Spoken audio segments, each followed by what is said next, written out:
Egunon, 2022ko ekainean hemen elkartu ginen Antxon herritarraren eskubideen alde etxera bueltatzeko garaia zuela aldarrikatzeko.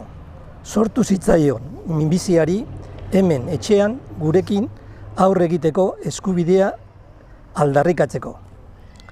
Deportazioari aurre egin dion bezala, minbiziari ere aurre egin dio hemengo mediku eta hangoekin batera. Era egonkorrean jarraitzen du, zaindu egin behar, baino ondo dago, momentuz. Gatazka politiko honen ondorio latzena pairatu eta gero, konfrontazio armatuaren zikloa itxi ondoren, egia da, garaiak aldatu diren arren, gatazka honen bestelako ondorioak hor jarraitzen dutela. Etxe askotan sufritu da eta era guztietako biktimak utzi ditu hemenka.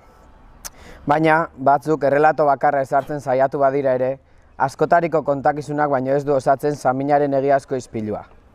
Eta aparrak urrazalera bezala egiten du kontatu gabeko sufrimenduak ere. Ustezko egi ofizialak alde batetik, torturaren testigantzak bestetik eta deportazioaren errealitate ankerrak hor segitzen dute gure begien aurrean. Iraganean gertatutakoak ezin badira aldatu, oraina eta etorkizuna ulertzeko balio diezaguke. Iraganean gertatutakoak. Iragana ez bertan gozo gelditzeko, aurrera egiteko, gailu bezala erabiltzeko baizik. Eragindako eta jasandako min eta injustizien zergatiak ulertzen saiatzetik ikas bai dezakete belaunaldi berriek.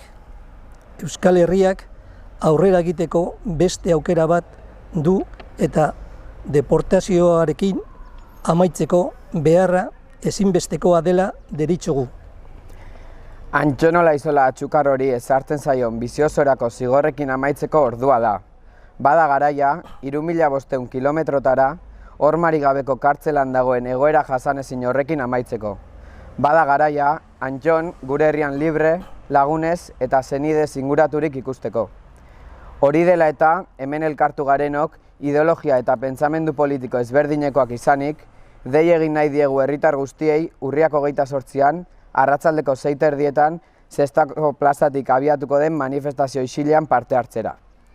Gure herriak Antxono Pobo ozenki oihuka dezan, etorkizunaren orrialde bat idazteko hasteko, aldarri izatetik errealitate bihurtu dadin.